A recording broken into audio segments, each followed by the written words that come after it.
43 tengo yo. 2 minutitos más y empezamos. Abajo. Sí.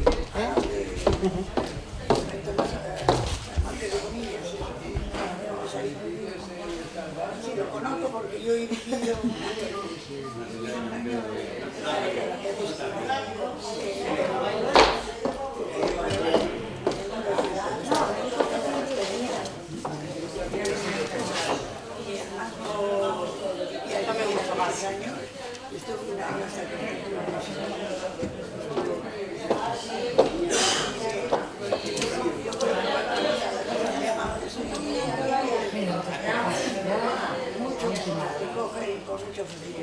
A ver si le quita la voz bien. Sí. Eso tú ya sabes que si te vas a mover te lo pones en el bolsillo. ¿Qué tiene frío?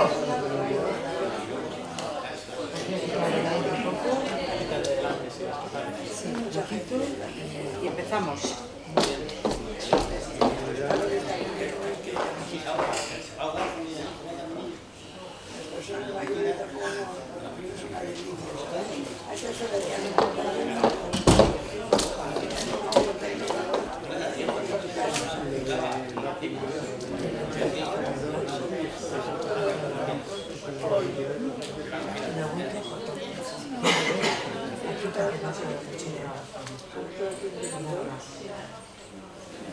Bueno, pues vamos a empezar, ¿verdad? El que vaya viniendo, bueno, a ver si entra Esther. Sí, cierra un poquito. Bueno, buenas tardes. Tócale. Buenas tardes. Buenas tardes a todos. Ahora, cuando terminéis de hablar... ¿Ya? Vale. Pues nada, gracias como siempre por estar aquí. Yo sé que es temprano, pero es que no hay otra hora. Gracias por el esfuerzo. Hoy tenemos con nosotros a un señor que ha costado mucho trabajo conseguirlo. Yo no sé por qué es tan difícil que alguien de correos venga, pero yo me empeñé en escribir cartas, llamadas de teléfono. ¡Qué barbaridad! Yo no sé cómo ha costado tanto, ahora si quiere que lo explique. Él es Juan Francisco Moreno Ramos y nos va a hablar, me imagino que todos habéis recibido el currículum, si alguien no lo ha recibido que me deje su teléfono y yo cada semana se lo envío. Es director adjunto o jefe de equipo de Correos de Benidorm y nos hablará, como dice aquí el título, Correos pasado, presente y futuro. Le vamos a dar un fuerte aplauso.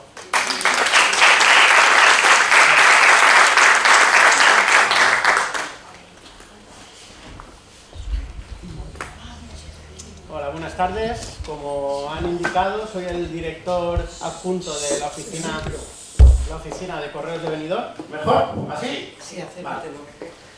Vale. Aunque parezca joven, alguno me ha echado por ahí 40 años, sí que es verdad que yo llevo unido a Correos prácticamente desde el inicio laboral. Yo el primer contrato que tuve con 18 años fue en Correos y desde entonces prácticamente, aunque sí que he trabajado en otras empresas, prácticamente mi vida laboral la he dedicado a Correos. He pasado también por todos los ámbitos, he estado repartiendo, he estado en el centro de tratamiento y he estado también en oficina. La visión que os voy a dar hoy, yo creo que os voy a tutear, la visión que os voy a dar hoy básicamente es una visión a lo largo de la historia. Voy a empezar remontándome muy al principio, que sería Roma y la Edad Media, y luego hablaré un poco de los 300 años que lleva la empresa funcionando. Posteriormente hablaré del presente. El presente hablaré básicamente de algunas cifras de cómo está Correos actualmente y por último de todas las nuevas ideas, nuevas estrategias que están proponiéndose desde Madrid para adaptarnos un poco al ambiente cambiante que hay ahora mismo en todo el tema de paquetería y correspondencia. ¿De acuerdo? Empezaremos con el pasado. Me remontaré a Roma. Básicamente, el servicio de correos existe desde incluso antes de Roma. Era un servicio únicamente para los poderosos, es decir, se trataba de información que iba y venía desde un jefe a otro. Básicamente, Roma lo que hace es que Augusto, en el año 20 a.C., crea un sistema estandarizado. Es decir, coge lo que habían hecho en otros lados, Grecia, Persia, y lo une todo utilizando para ello las vías romanas. De esa forma la vía romana ya no se trata solo de llevar mercancías, sino que también transporta información. ¿Por qué me cojo y me remonto a Roma? Pues básicamente porque desde entonces el correo tiene un valor básico que es vertebrar el territorio. Con vertebrar el territorio me refiero a que poblaciones que no existían de repente empiezan a tener un servicio, como por ejemplo, como ahora hablaré de las postas, y alrededor de ellos se crean las poblaciones. Este sentido vertebrador lo tendremos a lo largo de la historia.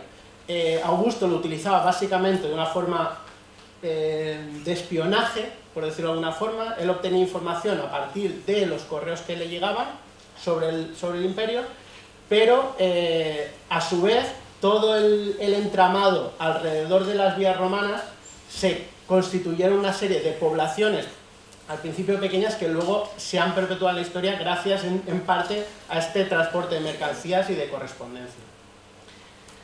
En cuanto a las diligencias que me habían indicado anteriormente, aquí podemos ver dos ejemplos de cómo se utilizaba en Roma el correo. En este primero encontraríamos un transporte de mercancías, mientras que en el otro lado encontraríamos el transporte de personas. ¿Por qué es importante el transporte de personas? Porque en muchos casos iba unido una cosa a otra. Es decir, normalmente las mercancías también se utilizaban las mismas vías para las dos cosas, y como hablamos de vertebración, las personas importantes utilizaban estas vías. Es decir, este carro no lo utilizaba cualquier hijo de vecino para ir de un lado a otro.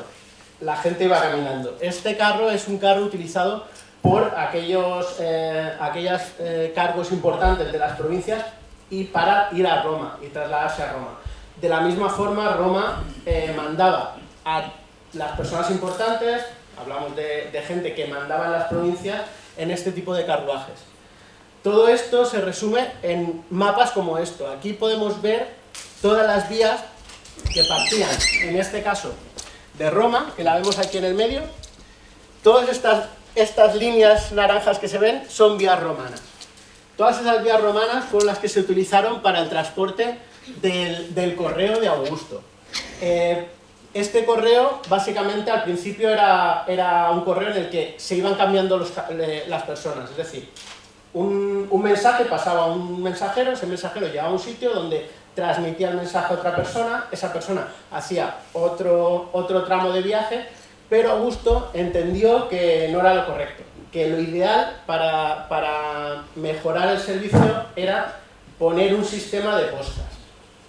Aquí podemos ver la provincia de Alicante, las poblaciones más importantes, casi todas ellas en algún momento antes de su creación fueron postas. Las postas, como vemos aquí, eran una especie de posada. En este caso vemos una mansio, que se llama, que son sitios donde sí que podían pasar la noche a dormir. Tenían una parte que estaba relacionada con los establos, para el cuidado de los caballos, y por otra parte lo que era el alojamiento en sí. Al lado lo que tenemos son las ruinas de una mansio en Britania, una de las provincias romanas. Básicamente, este sistema de postas constaba de dos tipos. Teníamos las postas mansio, que serían estas, que básicamente eran donde se pasaba la noche, y luego había unas postas intermedias. Las postas intermedias lo que se daba era de comer a los caballos. De esta forma, el mismo jinete que partía de Roma hacía todo el trayecto hasta que llegaba al destino. En este caso, lo importante de esto es básicamente que se mejora tanto la calidad de la información como la profesionalización. Podemos hablar de los primeros carteros, entre comillas, ya en Roma. Posteriormente, nos trasladamos a la Edad Media. La Edad Media, básicamente, si todos tenemos una imagen de lo que era la Edad Media, estamos hablando de que en España era los reinos de taifas, y en el norte, reinos cristianos separados entre sí. Cada reino tenía su sistema. Aparte de los reinos, la iglesia, la nobleza, incluso el clero, incluso las primeras universidades que ya surgen, cada uno tiene su sistema de transporte de la información. Es decir, hablamos de un sistema en el que cada uno hace las cosas un poco como le da la gana. Posteriormente, la entrada de la Reconquista va unificando el territorio. La unificación del territorio, ¿qué supone? Que el sistema, en vez de ser un sistema tan fragmentado, pasa a ser un sistema único. Con respecto a esto tenemos el mapa. Este mapa es a la muerte de Fernando I, para ser exactos. Es un mapa donde ya se ven, por una parte, los reinos tributarios de Al-Ándalus, pero por otra parte los reinos castellanos. Tenemos el reino de Galicia, de León, de Castilla. Cada uno de ellos tenía un sistema. Teniendo en cuenta que la Reconquista al final acaba teniendo como único punto Granada sin reconquistar, todo esto se unifica en un único sistema. Todo ello conlleva que cuando entran los Austrias en España, una vez acabada la Reconquista, Felipe I el Hermoso, el primero que tiene potestad en toda España, por decirlo de alguna forma, otorga un primer cargo que es el Correo Mayor. El Correo Mayor básicamente era un cargo que servía para unificar toda la información de las diferentes coronas en las que Felipe el Hermoso tenía poder.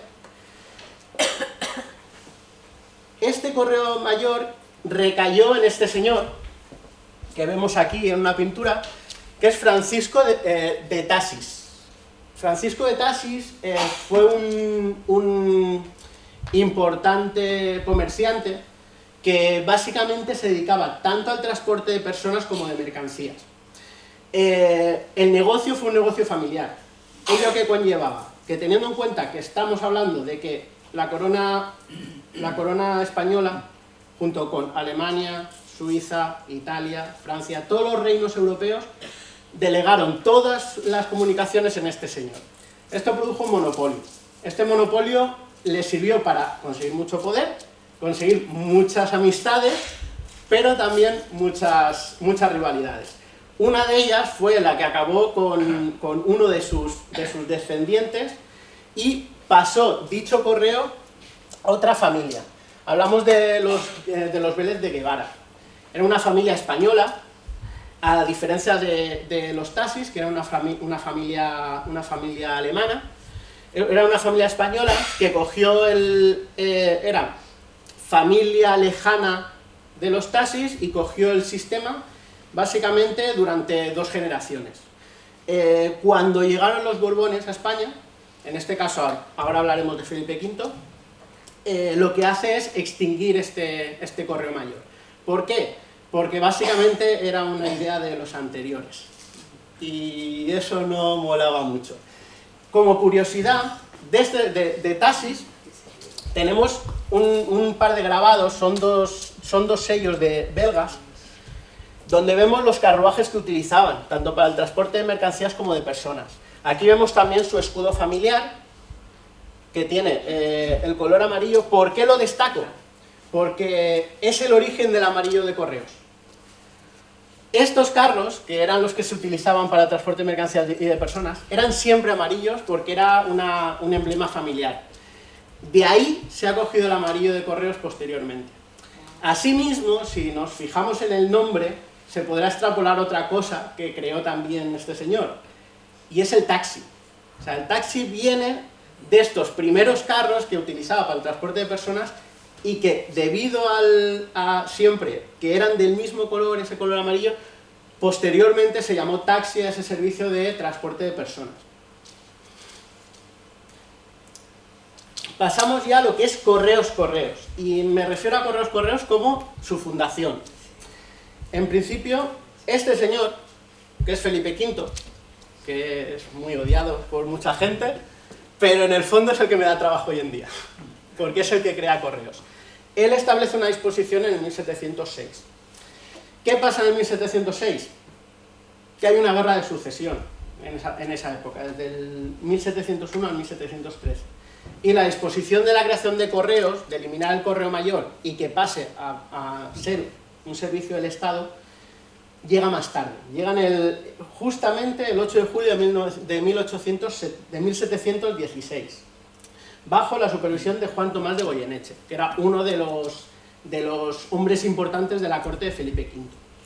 Básicamente, Felipe V hace lo mismo que Augusto, y es utilizar el correo para organizar su imperio. Básicamente, es una forma de que yo, como mando en el correo, yo organizo el correo a mi gusto, y lo utilizo para obtener información de todos mis territorios. Básicamente, lo que hace Felipe V es crearlo. No se le da más importancia al correo hasta que en 1755 empiezan a funcionar los servicios de apartados, de lista, los impresos y los diarios. Básicamente, el servicio de apartados no había reparto. Era un servicio que se daba en una estafeta. El correo llegaba a la estafeta, el correo se almacenaba en la estafeta y la gente se tenía que acercar a la estafeta a recogerlo. ¿Qué pasa? Que las estafetas en Madrid estaban hasta aquí. Porque la gente no teníamos móviles, no teníamos otra forma de hacer las cosas, no se enteraban de cuándo le llegaba el correo. Como no se enteraban, se iba acumulando el correo. Llegó un momento en que, en el 1756, un añito después de poner el sistema de lista de apartados, se dieron cuenta de que no salía el correo. Como no salía el correo, se crearon los carteros urbanos. En este caso hablamos de personas que únicamente funcionan en Madrid, capital. Son 12 y como requisitos indispensables tenían que saber leer y escribir, cosa que no todo el mundo sabía, y por otra parte ser del barrio. Se hicieron 12 porque había 12 distritos. Cada uno se encargaba de una estafeta, recogía el correo y lo llevaba. ¿Cómo se cobraba este servicio? A quien recogía el correo. Cuando se llevaba el correo, esa persona pagaba. ¿Qué pasa? Que no había una tarifa estándar. Pagaba la voluntad. Pagaba un poco lo que tenía por casa para darle. No eran profesionales, por tanto, eran unas personas que hacían un servicio público simplemente por el hecho de ayudar al vecindario. Posteriormente, surgirán los buzones. Los buzones son bastante posteriores a la creación del servicio de apartados o de lista. Los primeros buzones, tenemos aquí el primer buzón que se conserva, pone en 1793, es un buzón que está en Mayorga, en Valladolid, pero sí que es verdad que las primeras referencias a los buzones aparecen en el año 62, en 762. Básicamente, y leo textualmente, es un agujero o reja en todas las hijuelas o veredas por donde se echan las cartas sin que se puedan recibir en mano. ¿Por qué es importante los buzones? Porque antiguamente se tenía que esperar al paso del correo para dejar la correspondencia. De esta forma, la persona escribía la correspondencia y la echaba. Como no tenía que ir franqueado porque lo pagaba la persona en el destino, se echaba en el correo ahí y cuando pasaba el cartero lo recogía y se lo llevaba. En principio, este sistema durará hasta ya entrado el siglo XIX. En este siglo XIX encontramos que el primer hito importante es en 1850, casi un siglo después de la creación de los buzones, se crea el sello como forma de pagar los envíos. Estos son los primeros sellos. Este es el primer sello que se acuña, que es del año 1850, costaba 6 cuartos, que hablamos de 36 céntimos de peseta, o sea, era muy poquito, y se creó como forma de conseguir que se hiciese más común el envío de correspondencia. Al ser una cantidad relativamente pequeña para la época, lo que se hizo es democratizar el correo. Al principio el correo, como hablábamos, era correo que se utiliza únicamente por personas importantes o relevantes. Ahora se intentaba que todo el mundo que quisiese enviar correo lo pudiese enviar. Aparte, este servicio pasa de esta forma a cobrarse al remitente. Es un servicio que se sigue cobrando al remitente. Cuando van a ustedes a poner una carta, siempre la tienen que pagar ustedes. Y esto va así desde el 1850. Sí que es verdad que una curiosidad, y además que envuelve a la provincia de Alicante, es que, igual que el primer sello se creó en Madrid en 1850, la primera falsificación de un sello se creó en Alicante. También en ese año, y falsificaron justamente este. No falsificaron los demás valores, sino que falsificaron el menos valuoso. Lo hizo Francisco Javier Martínez y Amorós. y fue ayudado, era trabajador de correos, exactamente, y fue ayudado por un impresor murciano, pero también de familia alicantina, que le ayudó a crearlo. La verdad es que yo los he visto juntos, las dos imágenes, y se parecen poco, y es normal que los encontrasen y les cayese todo el peso de la ley. Sin embargo, sí que como curiosidad diré que este sello actualmente se vende a 69 euros, el sello falsificado se vende a 125.000. Porque es una rareza filatélica y difícil de encontrar porque se destruyeron casi todos en la investigación. Posteriormente, pocos años después de la creación del sello, surge el servicio telegráfico. Hablamos del 1855. Este primer telégrafo es el que utilizó la reina Isabel para inaugurar el servicio telegráfico. Hizo una primera prueba inaugurando las Cortes. Fue el 8 de noviembre del 54, de 1854. Posteriormente, con una mejora de lo que es la tecnología, este servicio telegráfico se implanta como un servicio público. Es decir, no se limitaba solamente a informaciones entre ministerios y demás, sino que se abría a toda la población. Básicamente empezó siendo un servicio radial, es decir, surgía de Madrid como capital y si vemos, se ven las radiales, todo eso son líneas telegráficas. Se empezaron a implantar en ese año. Se acabó la implantación de la primera fase en el 64.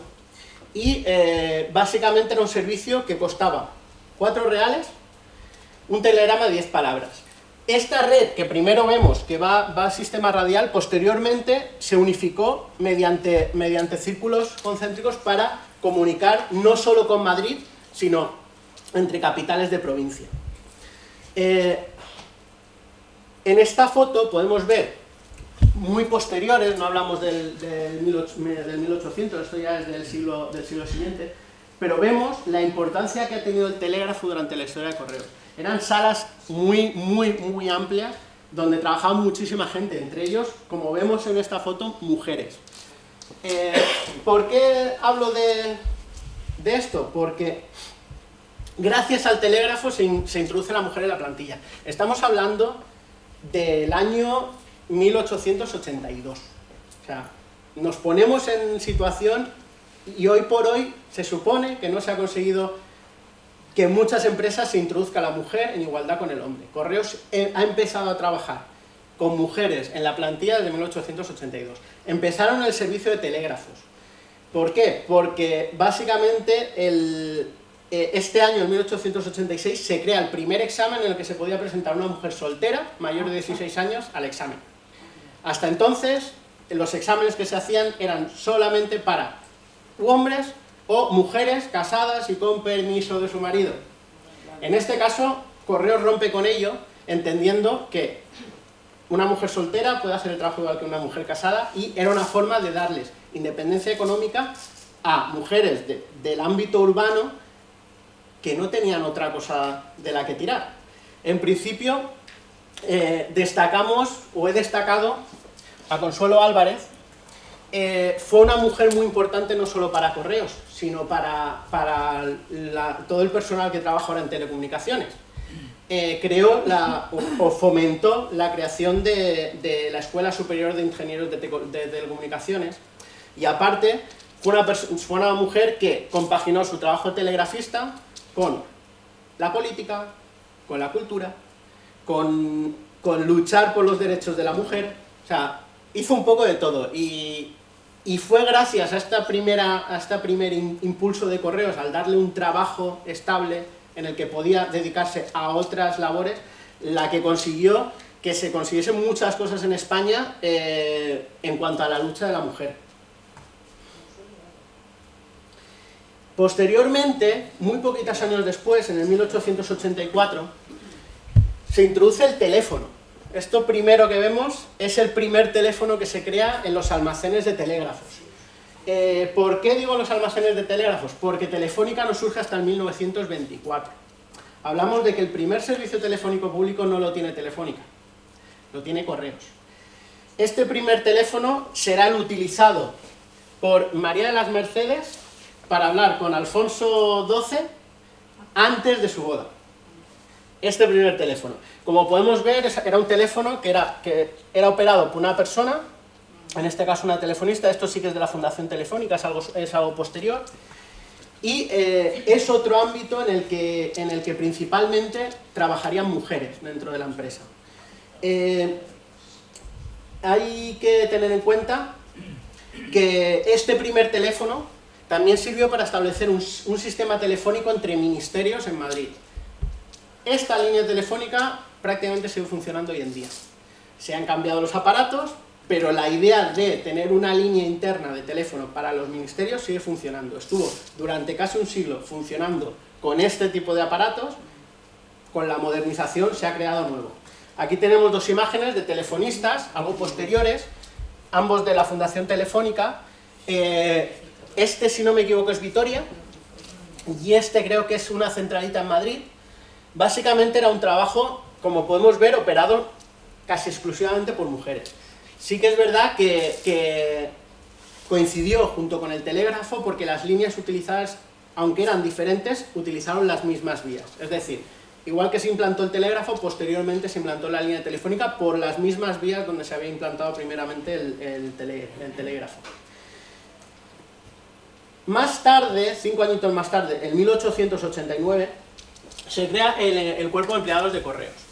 Aquí podemos ver la reunión del 22 aniversario, unos años posteriores. ¿Y por qué es importante el Cuerpo de Empleados de Correos? Básicamente por esto, porque suponía un avance en las mejoras laborales de todos los trabajadores. Básicamente el servicio de correos en este caso atendía ya 75 millones de envíos. 75 millones de envíos para 1889 me parece una barbaridad. Había muchísimos empleados en correos y se creó el cuerpo de empleados para dotarlos de unos inicios muy parecidos a lo que sería ahora un convenio colectivo. Básicamente tenían ayudas sociales como apoyo a los hijos que quedaban huérfanos, tenían apoyos laborales, se produjo una serie de reformas en cuanto al horario, a las retribuciones que se tenían que percibir, también una especie de servicio médico, no era como tal una mutua, pero sí muy parecido a las mutuas actuales. Todo esto supuso que Correos entrase en un nuevo sistema de renovación. Este nuevo sistema de renovación se crearía a partir del siglo XX, a partir del 1911. Se implantan nuevos servicios, pero lo importante de estos servicios no es el servicio en sí, sino lo que significa. En cuanto a los servicios, básicamente hablamos del giro, el reembolso, todos servicios de tipo bancario. Primeramente los giros básicamente eran un talón en el que la gente rellenaba el envío que se quería hacer, se le cobraba un 0,5% de lo que enviaba, y luego esa misma persona, el talón, le tenía que poner un sellito de estos que ponía giro, no se ve muy bien en la imagen, pero pone ahí giro, que enviaba por correo postal, como cualquier otra carta, al destinatario. El destinatario, cuando llegaba, recibía el talón, se iba a la estafeta más cercana, tome mi dinero. Era básicamente un servicio muy similar al que tenemos hoy en día, lo único es que hoy en día el código va por móvil y llega al momento. En aquella época iba por correo, tardaba un poco más, pero hacía que muchas poblaciones que en aquella época no se tenían bancos pudiesen contar con dinero en efectivo simplemente de gente que se iba a trabajar a la ciudad y a su familia en el pueblo le enviaba un giro postal. Esa familia del pueblo recibía dinero que de otra forma tenía que desplazarse hasta el banco más cercano y tener suerte que estuviese abierto y que tuviesen el dinero. Porque este giro, aquí lo vemos completo, esta parte era la matriz y el talón que se quedaba el remitente, luego la libranza y el resguardo, que era lo que iba. Esta libranza es lo que hablamos, que esto era dinero. Este dinero llegaba por correo ordinario al destino. Luego, con la introducción de los aviones, del correo aerotransportado, estas libranzas iban en un sobrecertificado. Aquí vemos el número de certificado 176, ahora los números de certificado tienen 8 cifras. y se sellaba con todo el franqueo que llevaba. Si el sobre está así, no quiero saber lo que costaba un correo aerotransportado en la época, porque no tenía que ser barato. Todo esto fue posible gracias a una persona que igual les suena el nombre. Emilio Ortuño y Berte. Aquí pone Orán, pero si pusiese Benidorm, yo creo que todos estaríamos de acuerdo. Básicamente nació en Orán, pero era de familia benidormera. Fue ingeniero de caminos y fue nombrado director general en 1908. Teniendo en cuenta que las reformas se hicieron en el 1911, posiblemente este señor tuvo la culpa. Básicamente fue uno de los primeros que se dieron cuenta de que Correos tenía que ir con el tiempo. Que Correos no se podía quedar en vamos a enviar cartas, sino que vamos a dar otros servicios. Entre ellos, una caja postal de ahorros. Ha estado muchos años en vigor, ahora mismo no funciona banco en Correos, pero Correos sí que tiene servicio bancario con algunas entidades, como puede ser Evo Banco, entidades que normalmente no tienen visibilidad territorial en España. Luego, la creación de nuevos servicios que hemos hablado antes, reembolsos, giros, todo relacionado con el movimiento de efectivo. Se mejoró la red telegráfica, era una red telegráfica que tenía ya en funcionamiento unos 50 años aproximadamente, y se mejoró la red telegráfica no solo instalando nuevas líneas, seguimos ampliando la línea, sino que las primeras líneas se transformaron para integrar un sistema de telégrafos nuevo, que sería el típico que se ve en las bolsas, cuando se ve en una película antigua, que sale el rollito con los puntitos, pues eso. Básicamente, gracias a Emilio Ortuño, tenemos ese sistema de telégrafos que se mantendría prácticamente hasta los años 90, 95, que ya se informatizó en las oficinas. Además, trabajó en la reforma de la Escuela de Telégrafos.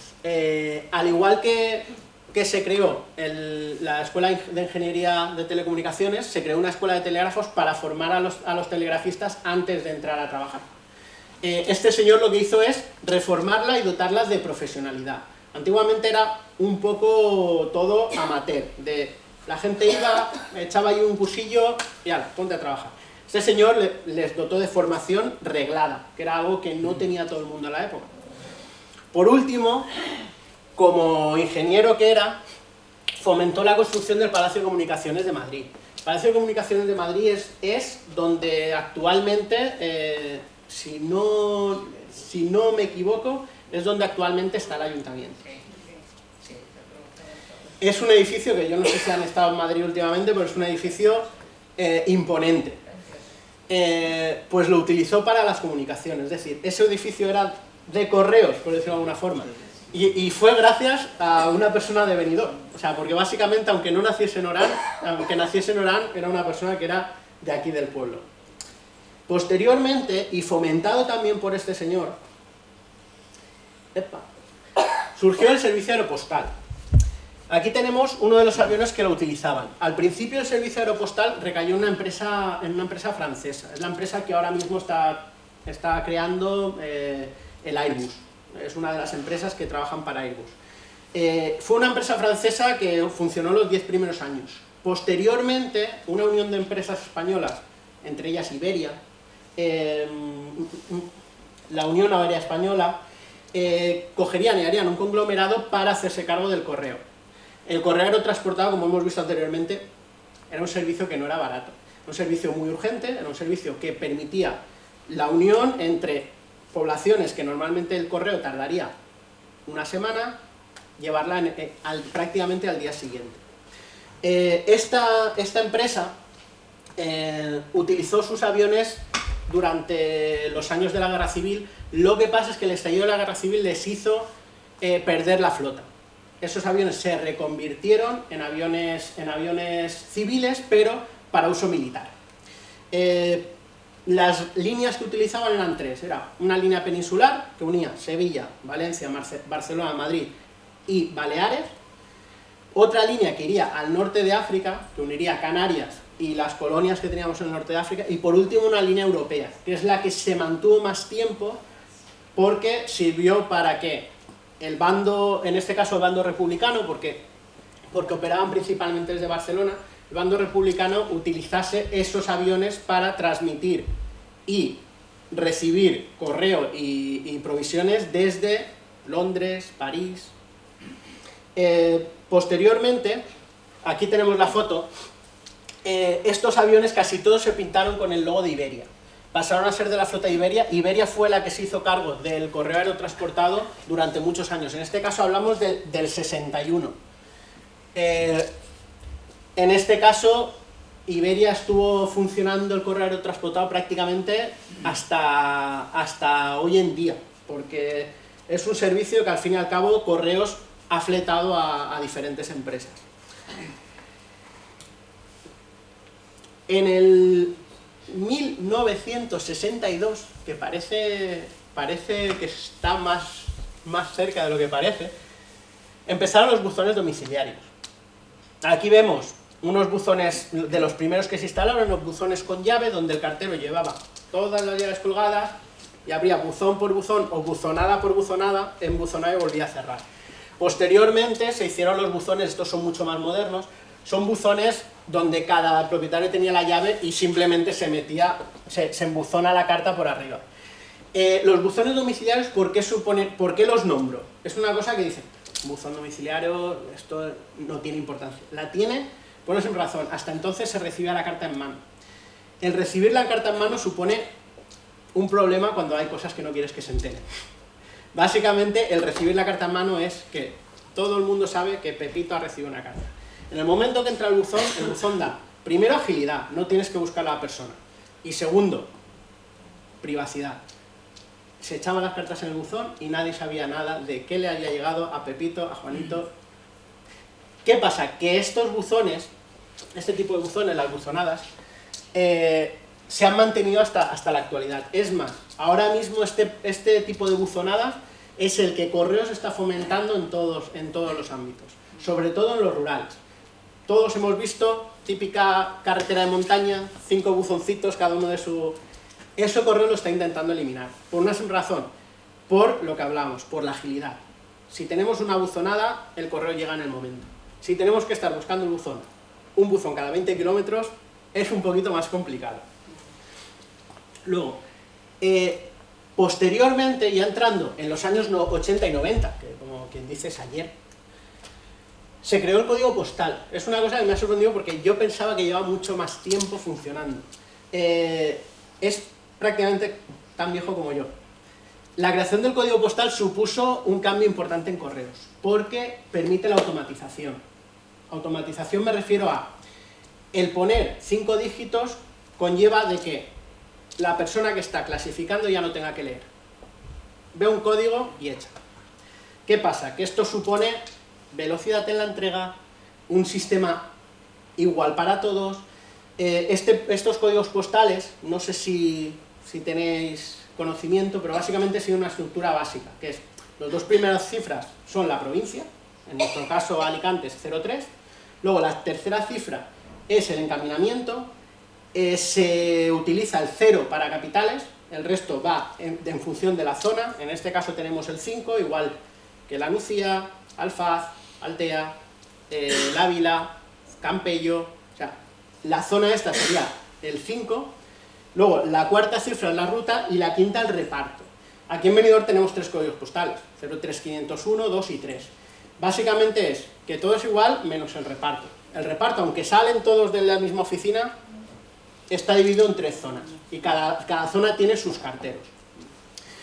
Asimismo, los códigos postales tienen unas terminaciones especiales, que son el 070 para la correspondencia de correos, 071 para las administraciones y 080 para apartados y lista de correos.